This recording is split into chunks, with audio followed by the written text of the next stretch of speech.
तो इससे क्या समस्या खत्म हो जाएगी अपनी? तो इसको रोकने के लिए कानून है कि अपन जिस तरह से आज एमएलए चुनते हैं, सरपंच चुनते हैं, एमपी चुनते हैं, उसी तरह से हम लोग एसपी को चुने। और जिले के अकाउंट लोग बोल रहे हैं जैसे पुलिस का जो इंस्पेक्टर है या सीआई है, वो जो अच्छा जैसे एक जिले में 10-20 सीआई इंस्पेक्टर होते हैं थानेदार, उनमें से जो भी थानेदार आपको अच्छा लग रहा है उसको आप प्रमोट कीजिए कि हमारे एसपी अगला एसपी होना चाहिए। तो 50% ज्यादा लोग अगर बोलते हैं उसके लिए ये आदमी हमारा एसपी बनना चाहिए, तो सीएम क्या करेगा, जो मौजूदा एसपी है उसको हटा के और उस नया आदमी लगा देगा एसपी की।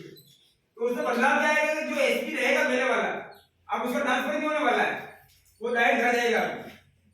क्योंकि अपन चुनाव में जब किसी को हराते हैं तो उसकी ड्यूटी चालू रहती है क्या? वो सीधा घर बैठता है फिर, कितने बड़ा मंत्री हो भले। तो सेम कंडीशन यहाँ भी ये होगी फिर, तो उस एसपी की नौकरी जानी है। अब जैसे एसपी को महीने के 1-2 लाख की सैलरी मिल रही है, सरकारी बंगला मिल रहा है, 4-5 गार्ड मिल रहे हैं उसको, वो आदमी सीधा घर बैठेगा, पेंशन नहीं मिलेगी, कुछ भी नहीं मिलना। जनता हटाए तो क्या मिलना फिर? जब मतदाता हटाए तो उसको क्या मिलना फिर? और फिर गलत काम की वजह से हटाए उसको। तो ऐसा होने से क्या अगर एक पूरे देश में लगभग 700 एसपी है, उन 700 में से अगर 10 एसपी को भी जनता ने निकाल दिया नौकरी से, तो बाकी के जो 790 बचेंगे वो सारे सुधरेंगे, पीले रहेंगे वो फिर बाकी को हटाने की जरूरत पड़ेगी क्या हमारे को? तो अमेरिका में ऐसा कानून पिछले 200 साल से है। मान लो एसपी को पब्लिक नौकरी पर रखती है और वो हटा भी सकती है, और इसमें अगले को ये भी कि उसको घर बैठेंगे तो 50% लोग नए आदमी साथ होंगे, नया इंस्पेक्टर है, सीआई है, या जो पुलिस में 10-20 साल जॉब कर रहा है आदमी, उस आदमी के साथ पब्लिक आएगी कि हमारे को इसको बनाना है। पुलिस वाले कोई कोई ईमानदार होते हैं, सारे ईमान नहीं होते हैं, 1-2% तो आदमी आते हैं ईमानदार मिलता है अपने को, पर सिस्टम ऐसा बना हुआ है उस ईमानदार को आगे आने का मौका नहीं मिलता अभी, क्योंकि ड्यूटी पर लगाने का काम सीएम का है। अगर कोई ईमानदार एसपी हो गया तो सीएम उसको एसपी बनाएगा नहीं, आईपीएस से ईमानदार आदमी बन जाता है कोई, तो उसको एसपी की ड्यूटी लगाएगा जब अपना काम नहीं होता है, फिर ड्यूटी लगाएगा नहीं उसकी, तो ऑफिस में बिठा छोड़ देगा। पर जब पब्लिक में आ जाए तो पब्लिक अच्छा आदमी लाएगी ऊपर। और उसके बाद क्या जो एसपी कुछ अच्छे काम करेगा, वो कभी जिले में अपराध बढ़े तो उसको रोकने के लिए योजना बनाएगा, या वहां के जो भी स्टाफ है स्टाफ सुधार करेगा। तो जब उसके स्टाफ में जो छोटे सिपाही है या छोटे पद पे रहने वाले लोग हैं वो कुछ गलत करे तो उसकी जान लेगा, क्योंकि एसपी की ड्यूटी ऐसी है कि वो पूरे जिले में घूमता है, और अभी पूरे भारत में सबसे पावरफुल पोस्ट मानता हूं मैं एसपी की मानता हूं। कारण है कि वो किसी को भी पकड़ के जेल में डाल सकता है, बाकी उसके अलावा किसी के पास पावर नहीं है। एक मुख्यमंत्री या प्रधानमंत्री किसी को जेल में डाल सकता है, पर एसपी जेल में डाल सकता है किसी को भी, क्योंकि उसको ऐसा पावर है, कानून है ऐसा। उसमें ये कानून आया अच्छा रहेगा, पूरा रहेगा कानून, अगर पब्लिक चुनाव आएगी तो मतलब इसका जो अच्छे लोग उनको ऊपर है मौका मिलेगा। उसके बाद अदालतों का आज करने का, तो अदालतों में क्या करना, सीएम की पोजीशन अदालत में लानी है अपने को। जो डिस्ट्रिक्ट लेवल पे जज हैं, वो जज अगर गलत काम करते हैं या भ्रष्ट हो जाते हैं, उन्हें भी इसी तरह से बदल के हम नए लोगों को रिप्लेस करना है, तो इससे वो जज भी गलत फैसले देंगे नहीं। अभी क्या होगा, आपके आसपास कोई केस चल रहा होगा, पता होगा आपको, लगभग 10 साल या 20 साल तक केस चलता है, नॉर्मल चलता है ना ऐसा केस? क्यों चलता है इतना लंबा केस? डेट पे डेट वो डेट कर दे देता है। मेरे मिलने वाले उनके केस में से गया था मैं, तो उनके ऊपर क्या ऐसा बोला कि अभी डेट करना, सुबह शाम में बैठा, 10 बजे गए वो लोग, शाम में 4 बजे बैठे थे, 4 बजे जज ने एक बोली कि इस डेट को आना तुम्हारा, तो मतलब कितना टाइम खराब किया उन लोगों का। और ऐसे भारत के 5 करोड़ लोगों का टाइम खराब कर रहे हो, मतलब 5 करोड़ केस चल रहे देश में भी, तो कितना लोगों का टाइम वेस्ट हो रहा है, और वो केस लगातार बढ़ रहे हैं।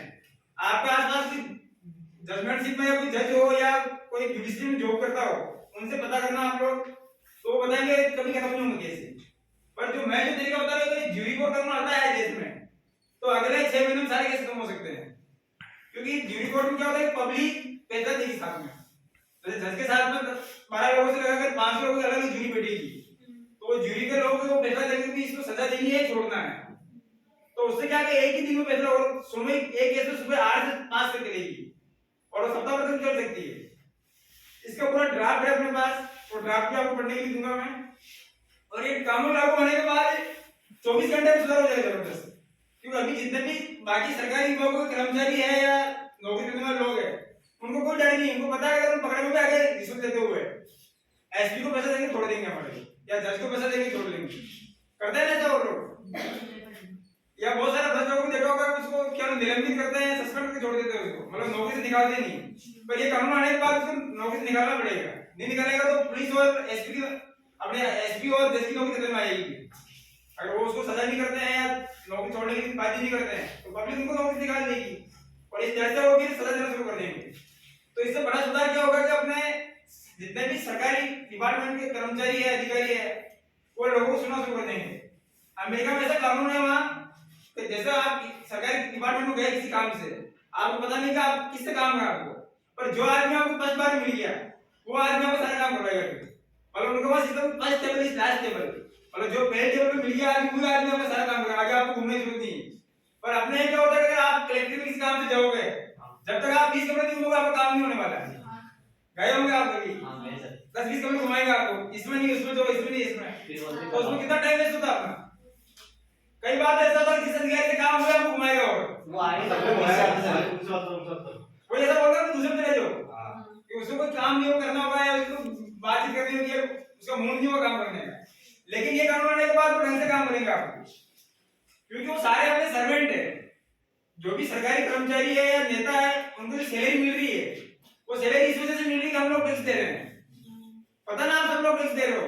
जो आदमी चाय पीता है, बीड़ी पीता है, माचिस जो भी सामान खरीदता है, माचिस आती है 1 रुपए की, वो भी खरीदता है टैक्स देता है वो, क्योंकि जीएसटी अपने देश में, तो जीएसटी हर चीज में लगती है। यहाँ तक कि आदमी बस में घूम रहा फिर रहा है वो भी टैक्स दे रहा है। बहुत सारे लोग हैं उनको कुछ खाते ही नहीं है, घर का खाना खा रहे हैं, लेकिन आपने कुछ भी सफर नहीं किया तो टैक्स देना पड़ रहा है आपको। मतलब हर आदमी को क्या चीज, गेहूं पे टैक्स लग गया आपको, वो हर चीज पे टैक्स है आपके। मतलब आप यहाँ जो सामान देख रहे हो, जो भी दिख रहा है आंखों से आपको, सब चीज में टैक्स है। किसी को डायरेक्ट टैक्स है, किसी को इनडायरेक्ट है। जैसे कि ये इसको टैक्स नहीं होगा, पर इसको जयपुर बनता होगा, ये जयपुर से लाए होंगे, तो लाने में जो गाड़ी लगी, उस गाड़ी में डीजल लगता है, पेट्रोल लगता है, उसके ऊपर टैक्स है, तो वो टैक्स इसमें जुड़ जाएगा। तो टैक्स हर चीज पे है और उस टैक्स के पैसे से ही सरकारी कर्मचारियों और नेताओं को तनख्वाह मिलती है। तो वो लोग अपने नौकरों को मालिक हुए, अपने नौकर है ना। कई बार अपने प्रधानमंत्री जी बोलते हैं कि मैं तो आपका सेवक हूँ, और बहुत सारे नेता जब आपको वोट मांगते हैं तो बोलते हैं सेवक है, पर ओरिजिनल में ही वो सेवक है अपने। पर अभी जैसे ही वो चुनाव जीत जाते हैं या कोई अधिकारी परमानेंट हो जाता है, बदल जाते हैं, बदल जाते हैं वो पावर आ गया उनके पास। मतलब अपन ने अपना सारा पावर उनको दे दिया, वोट का जो पावर है उनको दे दिया। तो उसके लिए वोट प्राप्त करना होना जरूरी है कि जिनको हमने चुना है वो अगर ढंग से काम नहीं कर पा रहे हैं या भ्रष्ट हो गए हैं, निकम्मे हो गए हैं, तो उन्हें हम कभी भी वापस बुला सकें और उनकी जगह नए आदमी लगा सकें। तो इस डर से ही वो काम करना शुरू कर देंगे। उनको हमेशा डर सताएगा कि अगर गलती की, हमने जनता का काम नहीं किया, तो ये लोग हमें कभी भी नौकरी से निकाल सकते हैं। भरोसा नहीं इन लोगों का कभी। और अभी क्या वो निश्चित हो जाते 5 साल के लिए, और कितने ही अच्छा नेता हो, चुनाव जीतते ही उसका मूड चेंज हो जाएगा। बहुत सारे मेरे पहचान वाले लोग ऐसे जानता हूं मैं, मतलब सरपंच बन गए तो वो एकदम से बदल गए, बातचीत करने का तरीका बदल देंगे, वो लोगों के सामने आने का तरीका बदल देंगे, वो बिल्कुल बदल देंगे। वो यहाँ तक कि अपने मित्रों से भी बातचीत करने में बदल देंगे वो। तो वो रुतबा क्यों होता है उनको पता कर, बाकी लोग मेरे से नीचे है, मतलब 5 साल के लिए मैं राजा बन जाऊंगा, पर एक्चुअली वो हमारे सेवक है, नौकर है वो। पर वो अपने आप सेवक का मानेंगे, उनको नौकरी खोने का डर रहेगा जब, तो नौकरी खोने के डर के लिए वोट प्राप्ति कानून चाहिए। और सबसे मेन जो वोट प्राप्ति कानून लागू चाहिए सीएम पर, मुख्यमंत्री जो है ना अपना, क्योंकि जितने भी कानून बनाता है वो सीएम बनाता है, मुख्यमंत्री। जैसे आज हमारे को एमएलए चुनने का अधिकार है कि हम वोट देकर मुख्यमंत्री अपने विधायक चुनते हैं एमएलए, उसी तरह से मैं चाहता हूँ कि हमारे को मुख्यमंत्री चुनने का अधिकार मिले। कभी 200 एमएलए है जैसे राजस्थान में, तो इन 200 एमएलए में से कौन सा एमएलए मुख्यमंत्री रहे वो तय करने का अधिकार मतदाता को मिलना चाहिए। जैसे 200 एमएलए राजस्थान के हैं, अभी 200 में से हमारे को कौन सा एमएलए मुख्यमंत्री पसंद है, सबकी अलग अलग पसंद हो सकती है, क्योंकि 5 वोट मतदाता है। अभी क्या होता है कि कुछ दिल्ली के नेता है, कुछ इन पार्टियों के जो बड़े नेता है वो अपनी मर्जी से किसी को थोप देते हैं कि ये आपका मुख्यमंत्री रहेगा, और उसको फिर 5 साल तक अपने को अगर वो अपना खून चूसता रहता है 5 साल तक। ऐसे होता है ना, अभी उसकी मर्जी से कानून छापता है। मतलब मुख्यमंत्री को बहुत बड़ा पावर होता है कानून छापने का, अपने लिए जितने भी अच्छे या बुरे कानून बनते हैं वो सारे कानून मुख्यमंत्री बनाता है। अभी सीईटी का दे देना सर, लीगल का। किसका? सीईटी का एग्जाम देना है जो सेट। हां सर। तो उसमें क्या हुआ? उसमें ये है कि उसको एग्जाम तो उसके आदमी जो कॉम्पिटेंट एग्जाम है उनको देना पड़ेगा। अच्छा, उसके बाद में तो वो गलत काम क्या बनाए वो? मतलब वो क्या कि बेरोजगार लोगों को घुमाने का कानून है।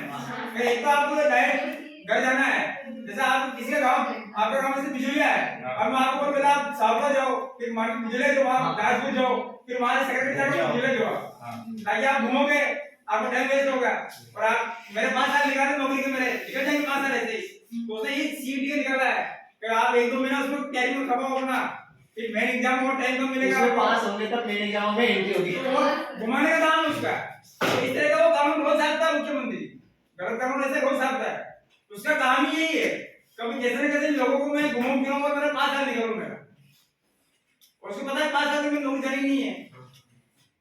पर अगर उसमें वोट वापसी का मुझे मैं कहता हूं 200 एमएलए में से कौन सा एमएलए सीएम रहे, वो चुनने का एक तो अधिकार मिल जाए अपने को, ताकि हम जैसे चुनाव हुए एमएलए के, हम बता सके कि ये बड़ा आदमी हमारा सीएम होना चाहिए, जिसके साथ बहुमत में मतदाता होंगे वो एमएलए सीएम बनेगा। तो इसमें कोई नुकसान थोड़ा अपना, और सरकार का कोई पैसा नहीं लग रहा है इसमें, तो केवल एक वो सर्वर बना दे, ऐसा सिस्टम बना दे, या एक ऐसी वोट वापसी पासबुक बना दे। मेरे पास एक सैंपल है वोट वापसी पासबुक का, इस तरह की वोट वापसी पासबुक बना देना पड़ेगा। कभी मतदाता को लगा कि ये 200 में चुन लिया हमने, अब इनमें से कौन सा एमएलए सीएम बने, वो पटवारी के पास जाए और बोल ले कि हमारे को इस एमएलए के लिए हाँ मिलती मेरी, बाकी सबके लिए ना है मेरी। तो अगर जिसके लिए बहुमत में मतदाता बोलेगा कि ये एमएलए हमारा सीएम होना चाहिए, तो ऑटोमेटिक अच्छा आदमी सीएम बनेगा। अब जैसे ही हमने सीएम चुन लिया है, उसके बाद अगर वो सीएम ढंग से काम नहीं कर रहा है, तो दोबारा हमारे पास वोट वापसी पासबुक है, वापस लेके दूसरे एमएलए के लिए बोल देंगे हम कि हमारे को अभी ये वाला एमएलए सीएम के लिए चाहिए। तो वो जैसे जो एमएलए बनेगा हमारा मुख्यमंत्री, वो ढंग से काम करेगा और 5 साल तक करता रहेगा ढंग से काम। और जब भी लगा आप लोगों को ये भ्रष्ट हो रहा है, गलत कानून साथ में ले गया, जैसे लॉकडाउन डाल दिया बीच में इसने, ये बहुत सारी परेशानी थी लोगों को, तो ये झट सड़ा देंगे हम। अभी जब अपने यहाँ लॉकडाउन लगा था, सेम टाइम पूरी दुनिया में लॉकडाउन था, पर अमेरिका में लॉकडाउन नहीं था, पता आपको? वहाँ वोट वापसी कानून बहुत अच्छे हैं, वहाँ पे क्या लॉकडाउन था लेकिन नाम था उसका, वहाँ एक भी दिन ट्रेन बंद नहीं हुई थी, एक भी दिन ट्रेन बंद नहीं हुई, एक भी दिन बस बंद नहीं हुई, एक भी दिन फ्लाइट बंद नहीं हुई लोकल में। तो फिर बंद क्या है? आगे जा सकता आ सकता है ना। उसके बाद वहाँ सबसे बड़ी चीज है, वहाँ के जो लोकल लोग हैं, मतलब पूरा वर्ल्ड कोई भी है, उनको $1100 मिल रहे थे, यूएस डॉलर, मतलब कम से कम महीने के $1100 मिल रहे थे। वो अपने इंडिया की वजह से कितने होंगे? लगभग 1 लाख के आसपास हो गए। मेरा एक दोस्त है वहाँ, उससे मैंने बात की थी, वो बोल रहा है मेरे को मैंने 1 लाख दी सरकार यहाँ, और लगातार 3 महीने मिले उनको। उसके बाद भी वो लोग सड़कों पर आ गए कि हमारे को 1 लाख नहीं चाहिए, हमारे को काम करना है। कुछ नहीं हो रहा है, नहीं $1100 कुछ नहीं हो रहा है, 1 लाख रुपए हो रहे हैं ना अपने आगे, तो अपने यहाँ हो रहे हो आगे अलग है। तो वहाँ पे ज्यादा बनती है, वहाँ सैलरी 1 घंटे की $10 केवल, मतलब मिनिमम सैलरी वहाँ $10 है कैलिफोर्निया में। भाई कहीं जगह पे $1 $2 भी 1 घंटे की, मतलब महीने का हो गया $3000 का सैलरी एवरेज में। पर $1100 बहुत बड़ी रकम होती है, मतलब उन लोगों की जो वहाँ गरीब परिवार के लोग हैं, उनकी सैलरी जो 2019 में थी, जनवरी फरवरी और मार्च में, तो उसके बजाय 2020 में बढ़ गई सैलरी उनकी, कारण कि उनको सैलरी मिल रही थी, मतलब 1-1 लाख रुपए एक्स्ट्रा मिल रहे थे गवर्नमेंट से।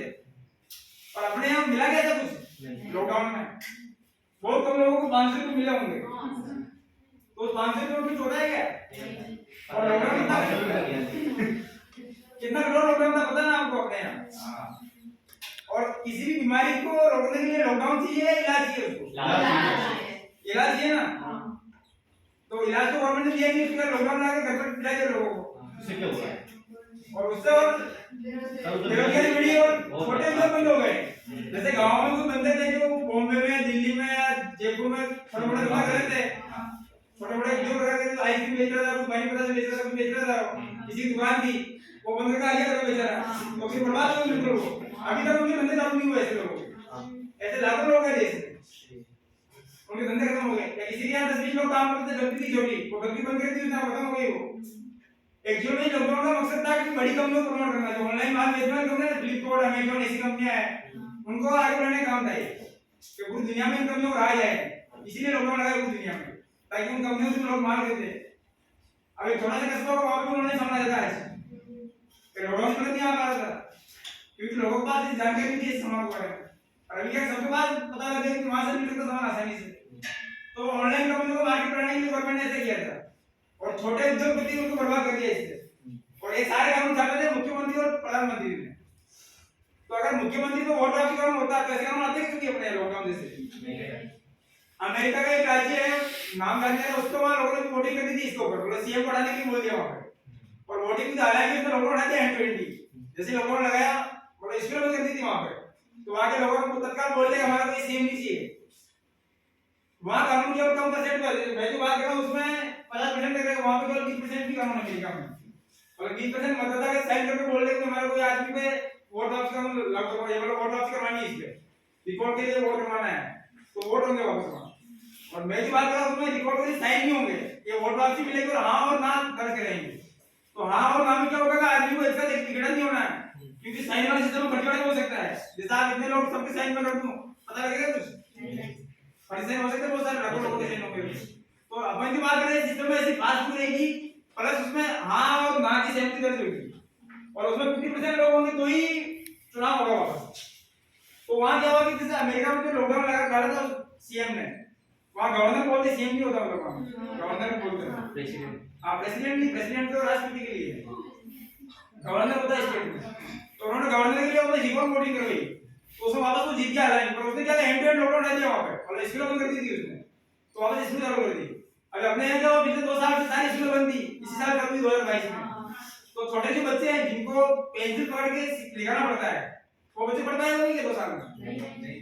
जिनके माता पिता किसी कारण से नहीं पढ़ पाए होंगे या उनको टाइम नहीं मिलता पढ़ाने के बच्चे को, तो उनके बच्चे क्या पेंसिल पकड़ना सीखे होंगे 2 साल में नहीं। तो देख सोचो देश के कितने लाखों बच्चे ऐसे अनपढ़ बन गए होंगे। अभी कल ही मैं जाजपुर के गांव में गया था, गाड़ाड़ी के पास एक गांव है, छोटा सा गांव है, तो वहां गांव में देखे 10-20 बच्चे ऐसे, तो उनको घर वाले स्कूल नहीं भेज रहे हैं, साहब तो बड़े हो गए हमारे 2-3 साल लॉकडाउन लेकर के गए नहीं स्कूल में, अब इनको भेजने का मतलब क्या है, इनके साथ पढ़े तो आगे बढ़ने लगे, कोई तीसरी में पढ़ रहा है कोई चौथी में पढ़ रहा है, तो अब इनको हम कहाँ भेजेंगे स्कूल में। तो उन बच्चों को शर्मा दिया कि वो पढ़ने लगे तो सीखे नहीं, 2-3 साल निकाल दिए ऐसे ही। तो अगर लॉकडाउन में तो ऐसा होता क्या उनके साथ कभी, तो सारी समस्या पैदा कर रहा है सीएम कर रहा है। अगर सीएम पे वोट वापस करना आ जाता है तो फिर ऐसी प्रश्न भी सीएम नहीं करेगा। अब आप चाहोगे ऐसे कानून आने चाहिए अपने देश में, आने चाहिए ना वोट वापसी कानून। तो उसके लिए आपको छोटा सा प्रयास करना है, मतलब सबसे छोटा एक मतदाता का जो काम वो बता रहा हूँ आपको कि हर महीने की 5 तारीख को मुख्यमंत्री का लिखित आदेश भेजना है। जो पोस्ट कार्ड था 50 पैसे का, वो अभी 50 पैसे का, तो आज के 20 साल पहले 50 पैसे नहीं था, वो एक चीज महंगा नहीं हुआ है। माचिस महंगी हो गई, माचिस 1 रुपए की हो गई, बस उसमें 21 कमाने लगे, मतलब उसमें 10-20 इसकी के आने लगे ऐसे। लेकिन वो पोस्ट कार्ड वो 2000 में भी 50 पैसे, मतलब आज 50 पैसे में आ रहा है, 20 साल से मैं देख रहा हूँ 50 पैसे ही मिल रहा है। तो पोस्ट कार्ड आपको हर महीने मुख्यमंत्री को भेजना है। उसको भेजना कैसे है आपको कि एक निश्चित दिन भेजना आपको, उसमें केवल आपको एक लाइन डालनी है वोट वापसी सीएम कानून लागू करें, और उसमें एकदम से एड्रेस का पता होता है हमारे यहाँ मुख्यमंत्री कार्यालय जयपुर, पिन कोड नंबर आपको याद नहीं, जरूरी नहीं लिखना क्योंकि पूरे राज्य में मुख्यमंत्री एक ही आदमी है और एक पोस्टमैन वाले जानते हैं मुख्यमंत्री का ऑफिस, क्योंकि उनको पता है कि मुख्यमंत्री का कार्यालय कहाँ है। अगर वो नहीं भेजे तो उनकी गलती है, क्योंकि जो गाँव के अनपढ़ मतदाता है जिनको बहुत कम लिखना पढ़ना आता है, वो लोग तो क्या इतनी लिख पाएंगे मुख्यमंत्री जयपुर, तो इससे वो कागज पहुंच सकता वहां तक। और मुख्यमंत्री को हर आदमी से फोन पे या व्हाट्सएप से या फेसबुक से बात करने का टाइम नहीं है, और उसके आदमी के पास भी टाइम नहीं जो भी उसके कर्मचारी लगे हुए हैं। लेकिन जो अपन लेटर भेजेंगे उसको पोस्ट कार्ड, उसको पढ़ने के लिए उसका स्टाफ लगाया हुआ है। जैसा आपको किसी गवर्नमेंट ऑफिस में काम पड़ा होगा, वीडियो ऑफिस में या कलेक्ट्रेट में, तो वहां देखोगे एक आदमी केवल इसी के लिए होगा स्पेशल, जो केवल लेटर तैयार करता है और लेटर पढ़ता है और उनके जवाब देता है। जैसे कलेक्टर का लेटर पढ़ने के लिए आदमी होता है, वीडियो के लेटर पढ़ने के लिए होता है, वैसे ही सीएम के लिए भी लगे होते हैं आदमी।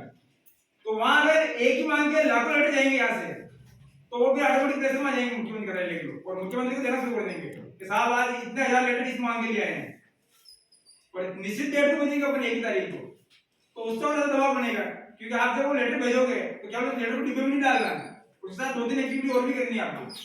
सबसे पहले तो इसको फोटो लेना आपको हाथ में पकड़ के, दूसरा क्या करना है, आपको इस तरह से रजिस्टर बनाना है वोट वापसी, ये अपने नागरिक के रजिस्टर, जैसे मैंने 4 बना लगा है रजिस्टर, और रजिस्टर में आप जो भी लेटर भेजते हो उसकी फोटोकॉपी लगानी है इस तरह से। जैसे मैंने 2019 में लेटर भेजा था एक, तो उसकी फोटोकॉपी है, उसके बाद मैं कंटिन्यू भेजता हूँ हर महीने एक ही मांग को लेकर, अलग अलग जो मेरी मांगे होती है तो वो हमेशा वो देखता है मुख्यमंत्री के ऑफिस वाला है, और वो क्या मेरा एक का लेटर जा रहा है तो उसको दबाव नहीं इतना, और अगर लाखों मतदाताओं लेटर जाएगा मुख्यमंत्री दबाव आ जाएगा। कभी इतने लोगों को लेटर भेजने को सुननी चाहिए इनकी। और जो नेताओं के पार्टियों कार्यकर्ता है उनको अगर आप ऐसे ऐसे बताओगे तो वो उनके नेता का गीत गाना बंद कर देंगे। कहते हैं कि क्या हमारे तो नेता बहुत अच्छे हैं, बहुत अच्छा काम करते हैं। जैसे कोई किसी पार्टी से रिलेटेड आदमी होता है तो उसी पार्टी बड़े करता है वो कि मेरी पार्टी से अच्छी कोई पार्टी नहीं है, और एक्चुअली सारी पार्टी एक जैसी है, क्योंकि उनको जो चलाने वाले कानून है वो कानून का एंड में एक ही है, वो किसी पार्टी का मुख्यमंत्री बने, बीजेपी का हो चाहे कांग्रेस का हो, लेकिन वो मुख्यमंत्री काम तो उन्हीं कानून पर करने वाला है ना, तो फिर वो अच्छा कैसे हो गया या बुरा कैसे हो गया, सारे एक जैसे हो। पर आप जब ये लेटर उनको बताना शुरू करोगे उन कार्यकर्ताओं को, तो वो कार्यकर्ता फिर पब्लिक में बात भी करेंगे उनके नेता की, उनको पता है कि हमारा नेता इनकी नहीं सुनता है, तो दोबारा आपके पास जब वोट मांगना है तो सोच समझ के आएंगे आपके पास कि भाई ये आदमी के 5 साल से मेरा मुख्यमंत्री सुन ही नहीं रहा है, कैसे जाऊं उनके पास। तो ये काम आप एक मतदाता ग्रुप को कर सकते हैं ऐसा, क्योंकि हर महीने आपको लेटर भेजना है, उसकी फोटोकॉपी करके रजिस्टर में चिपकानी है। उसके बाद देखते हुए आप और ज्यादा करना चाहते हैं हम, तो आपके आसपास वाले लोगों को बताना शुरू करो इस कानून के बारे में, ये ऐसा कानून आता है तो हमारे जिले की समस्या कम हो सकती है। और आसपास के लोगों को बता दिया आपने, उसके बाद जो एक्टिविस्ट करता रहता है कि आप फेसबुक चलाते हैं तो उसको फेसबुक पे भी लिख के डालो। दूसरा, जब भी आपके यहाँ कोई चुनाव आए, सरपंच चुनाव आए, एमएलए चुनाव आए या एमपी चुनाव आए, 3 बार वोटिंग करने का पावर है अपने पास। तो मैं कहता हूँ वोटिंग के पावर भी ज्यादा बड़े अपने पास, कि मुख्यमंत्री चुनने का डायरेक्ट अधिकार मिले, प्रधानमंत्री चुनने का डायरेक्ट अधिकार मिले, ताकि एमएलए एमपी के साथ वो भी एक अलग से वोटिंग हो अपने पास। उसी तरह से ये होता है प्रधान चुनने का डायरेक्ट वोटिंग हो, बीच में हुआ था थोड़े दिनों पहले, वापस चेंज करते सरकार में, वैसे जिला प्रमुख चुनने का भी अधिकार मिले डायरेक्ट हमें। तो जितनी डायरेक्ट वोटिंग होगी उतने ही भ्रष्टाचार कम हो जाएगा ऑटोमेटिक, क्योंकि वो जो खरीदते हैं मेंबरों को खरीदते हैं, कभी अब जिसको प्रधान बनना होगा वो उनके मेंबरों को ले जाकर बाड़े बंद कर देता है कहीं, जैसे मुख्यमंत्री बनना तो वो बंद करता है बाड़े में, वैसा बाड़ेबंदी खत्म हो जाएगी फिर, और बिकना बंद हो जाएंगे लोग जब डायरेक्ट इलेक्शन होना शुरू हो जाएंगे। तो उसके लिए क्या करना है, आपको जब भी इलेक्शन हो आपके एरिया में तो उसमें चुनाव लड़ने का प्रयास करना चाहिए आपको।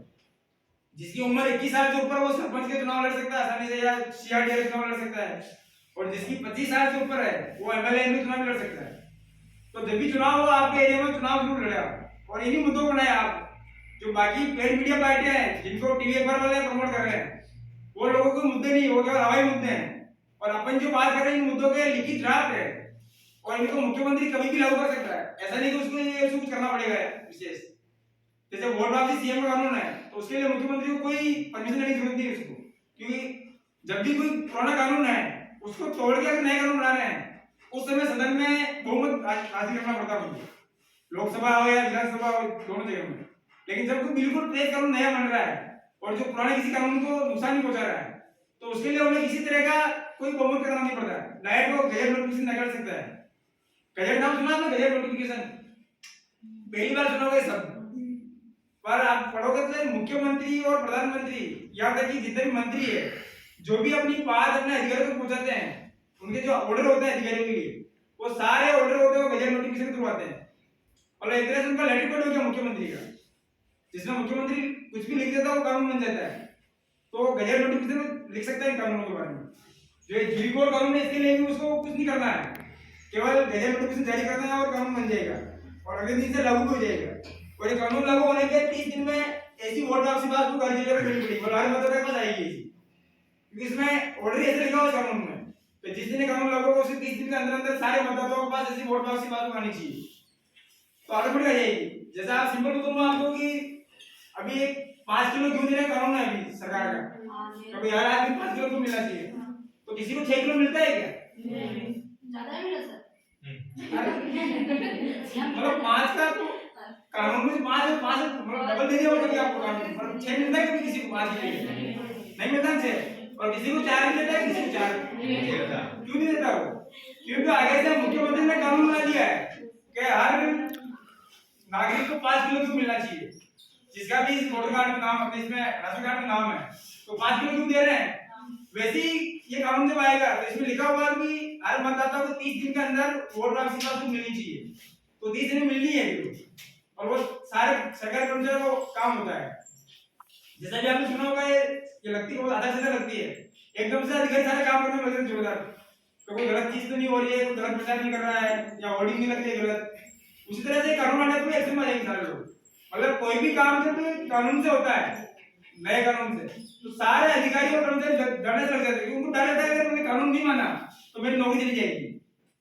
पिछले 5000 साल से जो भी कानून चल रहे हैं दुनिया में, उनमें जो सबसे बड़ा काम है गजट नोटिफिकेशन का, कि गजट में जो छप गया वो सब अधिकारियों को नेताओं को मानना पड़ता है, अगर नहीं मानता है तो तमाशा बन जाता है। जैसे कि अपना पड़ोसी देश है पाकिस्तान, वहां के सेना के अफसर है वो गजट को नहीं मानते वहां पे, तो तख्ता पलट करके राजा बन जाते हैं, वहां के मुख्यमंत्री या प्रधानमंत्री को हटा देते हैं, वो खुद प्रधानमंत्री बन जाते हैं। 2-4 बार हो चुका है देश में पिछले 70 साल के अंदर ही। वो गजट को नहीं मानते, वो बंदी बनाया था ना इमरान खान को, हाँ उसको बना दिया, पहले भी वो उन्होंने को परवेज मुशर्रफ को बना था, वो नवाज शरीफ को भगा दिया, वो परवेज मुशर्रफ वगैरह राष्ट्रपति बन गया। उससे पहले कोई आग वगैरह हुआ था ऐसा, इंजमाम उल हक कुछ नाम था उसका, जो जिया उल हक, इस तरह के लोग क्या करते हैं वो मतलब धक्का मुक्की कर देते हैं, पर जहाँ कानूनों को मानने वाले लोग हैं तो वहाँ ऐसा नहीं कर सकते। तो भारत में मतलब पिछले 5000 साल से ऐसा कभी नहीं हुआ कि उसने कानून को नहीं मान के धक्का मुक्की कर दिया हो, तो सारे अधिकारियों को ऊपर ऑर्डर मानना होता है, मतलब पीएम के पास कोई जादू थोड़ी नहीं है या मुख्यमंत्री का कोई जादू थोड़ी नहीं है, वो केवल गजट से ही बोलता है, उसने गजट में लिख दिया तो अधिकारियों को मानना है काम, और अधिकारी उसकी बात को अगर नहीं मानते हैं तो उनको वो नौकरी से निकाल सकता है, ऐसा उसके पास पावर है नहीं। और पिछले 5000 सालों में जो भी कोई नवाब बना है या प्रधानमंत्री रहा है, राष्ट्रपति रहा, उसके पास ऐसी पावर रहा है, राजा रहा है कोई भी, तो वो अपने जो अधिकृत कर्मचारी है अगर वो ढंग से काम नहीं कर रहे हैं या उसकी बात नहीं मानते हैं तो उनको नौकरी से निकाल सकता है। तो कब निकालेगा तो गजट की बात नहीं मानेगा, पर अपने क्या होता है गजट का अलावा भी नेता लोग अनलिखित काम करते हैं, जैसे सीएम ने गजट में नोटिफिकेशन निकाला है लेकिन अपना जो एसपी है उसकी तरफ बोल देगा वो कि तेरे को अब ये काम नहीं करना है, तो वो भी वो काम करता हूँ क्योंकि उसको पता है कि मेरी नौकरी सीएम से चलनी है, अगर मैं सीएम की बात नहीं मानूंगा तो मेरी नौकरी चली जाएगी यहाँ से, क्या तो मुझे सस्पेंड कर देगा, मेरे को दूर भेज देगा कहीं, या मेरे को इसी जगह लगा देगा, मेरे को एक्स्ट्रा कमाई नहीं होगी कुछ। बहुत सारे ऐसा होता है डिपार्टमेंट में कुछ काम ही नहीं होता है, वहां जाकर बिठा देगा उसको। तो इसलिए हर आदमी चाहता है सरकारी कर्मचारी अफसर के मेरे को इसी जगह लगाए जहाँ ज्यादा पैसा कमाऊंगा या जहाँ मेरे को ज्यादा पेमेंट मिले, पब्लिक ज्यादा मेरे पास है, तो उसके लिए वो सीएम की बात मानते हैं सारे, क्योंकि उनको नौकरी करनी है, नौकरी बचानी है। तो ये चीज में बता दिया तो कानून की चुनाव लड़ना है। इसके बाद आपको मैं इसका किताब वो दे रहा हूँ ड्राफ्ट में, सादा किताब है मेरे पास इसकी ड्राफ्ट की, तो उसे आप लोग आपस में एक्सचेंज करके 2-4-5 दिन पढ़ लेना, और जब आप पूरी पढ़ लेते हैं इसको, कोई भी सवाल है आपके तो मैं मेरे नंबर लिख दूँ, नंबर पर आप मेरे को मैसेज लिख के भेज दीजिएगा जो भी सवाल है आपके।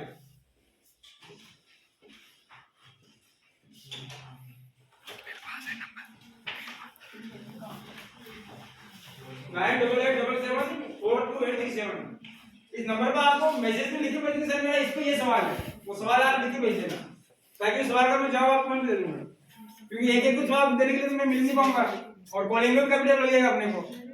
तो आप लोग क्या करेंगे कि अपना जो सवाल है उसको लिख के भेज देंगे मेरे को, और ये बुक जो आप 4-4 लोगों में एक बुक दे रहा हूँ मैं, तो इस बुक को आप पढ़ना